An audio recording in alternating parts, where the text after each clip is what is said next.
दोस्तों, क्या आपको भी बार बार यूरिन पास करने की टेंडेंसी है?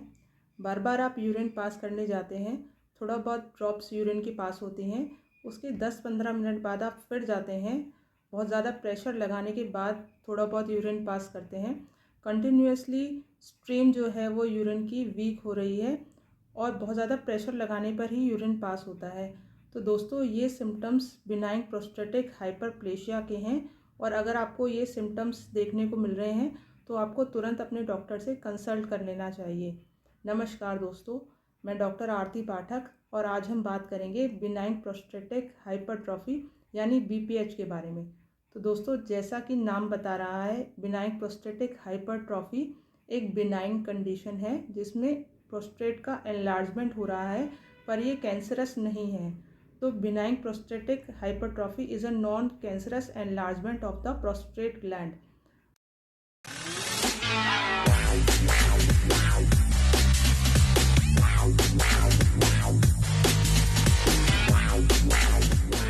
अब हम बीपीएच के बारे में और ज़्यादा विस्तार से जानेंगे। उससे पहले ये जान लीजिए कि प्रोस्टेट ग्लैंड क्या है और इसका जो नॉर्मल फंक्शन है बॉडी के अंदर वो क्या होता है। तो दोस्तों, prostate gland is a part of the male reproductive system और इसका जो मेन फंक्शन है वो सिक्रेटरी फंक्शन है। अब इसकी लोकेशन इस तरह की होती है कि ये लोकेटेड होता है जस्ट बिलो द ब्लैडर और in front of the rectum. तो इसकी लोकेशन ऐसी होने की वजह से ये कॉन्टीन्यूसली अगर एनलार्ज करता है तो इसका इफ़ेक्ट जो है वो यूरेथ्रल ट्यूब्स पे पड़ता है।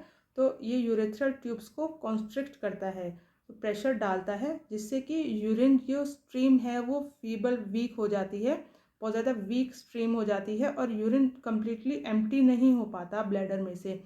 कंटिन्यूसली प्रेशर होने की वजह से डिज़ायर रहती है यूरिन पास करने की। तो दोस्तों, अगर प्रोस्टेटिक एनलार्जमेंट हो रहा है तो पेशेंट को ये सिम्टम्स देखने को मिलते हैं। उसको बार बार यूरिन पास करने की डिज़ायर रहती है, वो हर 10-15 मिनट में यूरिन पास करने के लिए जाता है। कई बार रात में ये समस्या बहुत ज़्यादा बढ़ जाती है तो पूरी रात पेशेंट बहुत ज़्यादा परेशान रहता है। दोस्तों, अगर प्रोस्टेट बहुत ज़्यादा एनलार्ज हो चुका है तो ये ब्लैडर पे भी सिम्टम्स डालता है और ये जो यूरेथ्रल ट्यूब है उसको कम्प्लीटली स्टॉप कर देता है, तो जिसके कारण एक्यूट रिटेंशन ऑफ यूरिन हो सकता है और कॉन्स्टिपेशन भी समस्या पेशेंट में देखने को रेगुलरली मिलती है क्योंकि इसका इफ़ेक्ट जो है वो रेक्टम पे भी पड़ता है। तो ये सारे प्रोस्टेटिक हाइपरट्रॉफी के कॉम्प्लिकेशंस हैं दोस्तों। और अगर आपको ये सिम्टम्स हैं तो आपको तुरंत अपनी जांच करा लेनी चाहिए और अपने डॉक्टर से कंसल्ट करना बहुत ज़रूरी है। दोस्तों, अगर आप इनिशियल स्टेजेस में ही अपना ट्रीटमेंट करा लेते हैं तो ना केवल आप प्रोस्टेट को बढ़ने से रोक सकते हैं बल्कि आप सर्जरी से भी बच सकते हैं। तो जितना जल्दी आप अपने सिम्टम्स को क्योर कर लेते हैं उतनी ही जल्दी आपकी जो कंडीशन है वो नॉर्मल हो जाएगी। अब हम बात करते हैं दोस्तों स्क्रीनिंग टेस्ट के बारे में। तो अगर आपको बीपीएच के सिम्टम्स हैं तो क्या क्या टेस्ट कराने पेशेंट को ज़रूरी हैं। तो सबसे पहले आप अपने डॉक्टर से कंसल्ट कर लीजिए और उसके बाद आपकी मेडिकल हिस्ट्री ली जाती है और फिज़िकल एग्ज़ामिनेशन किया जाता है। अब फिज़िकल एग्ज़ामिनेशन में दोस्तों डिजिटल एग्ज़ामिनेशन किया जाता है। आप प्रोस्टेट ग्लैंड का जब डिजिटल एग्ज़ामिनेशन करते हैं तो उसमें पता किया जाता है कि प्रोस्टेट ग्लैंड कितना अमाउंट में एनलार्ज है और प्रोस्टेट ग्लैंड की कंसिस्टेंसी क्या है। अब उसके बाद आपको जो सिम्टम्स है उसको ग्रेडिंग किया जाता है। अब symptoms grading is based on the BPH symptom score index. अब इसमें पेशेंट को सिम्टम्स को ग्रेड किया जाता है फ्रॉम 0 to 5, जिसमें 0 to 5 आपको नंबर्स दिए जाते हैं और उसको कैटेगरीज में डिवाइड किया जाता है, माइल्ड, मॉडरेट और सिवियर। सिम्टम्स को ग्रेड किया जाता है और पता लगाया जाता है कि आपकी डिसीज़ की जो सिवियरिटी है वो माइल्ड है, मॉडरेट है या बहुत ज़्यादा सीवियर कंडीशन है आपकी। अब ये सब कुछ करने के बाद आपको ट्रांस रेक्टल अल्ट्रासाउंड कराया जाता है और आप यूरिन टेस्ट करवाया जाता है और किडनी फंक्शन टेस्ट कराया जाता है। उसके बाद आपका स्क्रीनिंग टेस्ट किया जाता है, PSA test, prostate specific antigen test. दोस्तों, ये स्पेसिफिक टेस्ट है जिससे कि पता लगाया जाता है कि प्रोस्टेट ग्लैंड कैंसरस तो नहीं हो रहा है, एनलार्जमेंट है वो कैंसरस तो नहीं है, मैलिग्नेंट तो नहीं है। तो ये टेस्ट कराना बहुत ज़रूरी है दोस्तों। अगर इसके टाइटर्स बहुत ज़्यादा हाई लेवल्स में होते हैं तो चांसेस हैं मैलिग्नेंसी के बहुत ज़्यादा हाई रहते हैं। तो इसीलिए रेगुलर मॉनिटरिंग की जाती है और फ्रीक्वेंटली आप इस अपना टेस्ट करा के पता लगा सकते हैं कि ये जो कंडीशन है आपकी प्रोस्टेटिक एनलार्जमेंट की वो कैंसरस तो नहीं हो रही है। कई बार सिम्टम्स जो हैं वो साइलेंट भी होते हैं। जब पेशेंट इन्वेस्टिगेट कराता है तभी पता चलता है कि उसको प्रोस्टेट कैंसर डेवलप हो रहा है। तो इसलिए रेगुलर स्क्रीनिंग कराना बहुत ज़रूरी है। अगर आप एडवांस एज में हैं तो आपके लिए ये रेगुलर स्क्रीनिंग बहुत ज़रूरी है प्रोस्टेट ग्लैंड की। अब हम बात करते हैं कि हम होम्योपैथिक मेडिसिन से कैसे प्रोस्टेट एनलार्जमेंट को क्योर करते हैं। ना केवल होम्योपैथिक मेडिसिन से जो प्रोस्टेट ग्लैंड है वो नॉर्मल साइज़ में हो जाता है, बल्कि जो इसका एनलार्जमेंट है वो भी रुक जाता है। तो होम्योपैथिक कॉन्स्टिट्यूशनल मेडिसिन्स हैं वो बीमारी को जड़ से ख़त्म करती हैं। होम्योपैथिक मेडिसिन्स प्रोस्टेटिक एनलार्जमेंट में केसेस में बहुत ज़्यादा हेल्पफुल हैं, क्योंकि होम्योपैथिक मेडिसिन से बीमारी को हम जड़ से ख़त्म कर सकते हैं। अब कौन कौन सी होम्योपैथी की मेडिसिन हैं जो प्रोस्टेटिक एनलार्जमेंट में जनरली दी जाती हैं, तो उसमें से मेडिसिन्स हैं बेरेटा कार्ब, आयोडीन, सिलिशिया, कोनियम। ये मेडिसिन्स जनरली दी जाती हैं। उसके साथ साथ थूजा भी एक बहुत अच्छी इंपॉर्टेंट है मेडिसिन है। तो दोस्तों ये मेडिसिन्स प्रोस्टेटिक एनलार्जमेंट के केसेस में जनरली दी जाती हैं। अब हम बात करते हैं बेरेटा कार्ब की। तो बेरेटा कार्ब दोस्तों एक बहुत ही अच्छी होम्योपैथी की मेडिसिन है। ये प्रोस्टेटिक एनलार्जमेंट के केसेस में दी जाती है।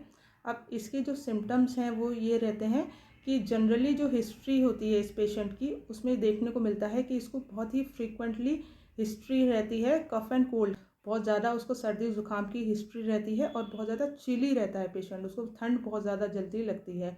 और जनरली ये ओल्ड एज पीपल में दिया जाता है, तो बहुत ज़्यादा एडवांस एज में दी जाती है ये। तो दोस्तों बेरेटा कार्ब उन पेशेंट्स में दी जाती है जिनके अंदर हिस्ट्री रहती है फ्रीक्वेंट कफ एंड कोल्ड की और उनको बहुत ज़्यादा ठंड लगती है, बहुत ज़्यादा चिली पेशेंट होते हैं और advance age old age group होता है इनका, और उनको ग्लैंडुलर एनलार्जमेंट की हिस्ट्री रहती है। तो दोस्तों अगर इस टाइप का पेशेंट रहता है और उसको हम टाइमली बेरेटा कार्ब दे देते हैं तो ना केवल हम मेडिसिन से उसको एनलार्जमेंट को कंट्रोल कर सकते हैं, बढ़ने से रोक सकते हैं, बल्कि मेडिसिन्स का जो असर होता है वो ग्लैंड्स को नॉर्मल करने में भी बहुत अच्छा रहता है। तो होम्योपैथिक मेडिसिन से ग्लैंड्स को हम नॉर्मल साइज़ में भी कर सकते हैं और ग्लैंडुलर हाइपरट्रॉफी को हम रोक सकते हैं। तो होम्योपैथिक मेडिसिन्स बीमारी को जड़ से ख़त्म करती हैं। अब हम बात करते हैं एक्यूट होम्योपैथिक मेडिसिन्स की। तो acute homeopathic medicines acute cases में दी जाती हैं, जिसमें कि प्रोस्टेट इन्फेक्शन के या ब्लैडर इन्फेक्शन के सिम्टम्स हैं, बर्निंग बहुत ज़्यादा है यूरिन के अंदर। तो कौन सी होम्योपैथी की मेडिसिन लेनी चाहिए? तो होम्योपैथी की एक एक्यूट मेडिसिन है जो जनरली बीपीएच के केसेस में दी जाती है, वो है सेबल सेलुरेटा। अब इसके जो सिम्टम्स हैं वो हैं बीपीएच के सिम्टम्स देखने को मिलते हैं, प्रोस्टेट एनलार्जमेंट है और उसके साथ पेशेंट को बर्निंग इन यूरिन है और उसको frequent desire to pass urine है। तो दोस्तों एक्यूट केसेस में आप सेबल सेलुरेटा को दे सकते हैं।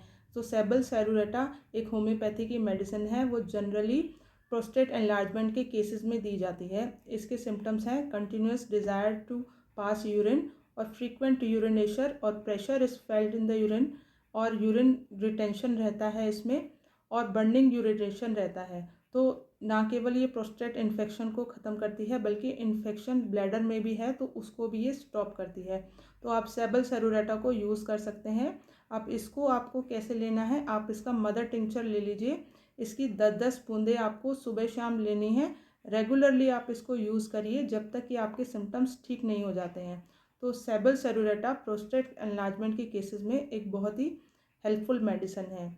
तो दोस्तों मेरी सलाह ये है कि आप अपने डॉक्टर से एक बार कंसल्ट कर लीजिए, उसके बाद ही कोई भी होम्योपैथी की मेडिसिन लीजिए। और आप जल्दी ही अगर होम्योपैथी की मेडिसिन ले लेते हैं, इनिशियल स्टेजेस में भी ले लेते हैं, तो आपकी बीमारी जो है वो आगे प्रोग्रेस नहीं होती है और बीमारी को होम्योपैथिक मेडिसिन से आप जड़ से ख़त्म कर सकते हैं। तो उम्मीद है आपको ये मेरी जानकारी अच्छी लगी होगी दोस्तों, और आप इन मेडिसिन्स को यूज़ भी करिए और ताकि आपको होम्योपैथिक मेडिसिन्स का इफ़ेक्ट भी पता चले कि होम्योपैथिक मेडिसिन्स कितनी कारगर होती हैं। तो दोस्तों उम्मीद है आपको मेरी जानकारी अच्छी लगी होगी। तो अगर आपको मेरी जानकारी अच्छी लगी हो तो मेरे इस चैनल को लाइक एंड सब्सक्राइब करना ना भूलें दोस्तों। फिर मिलेंगे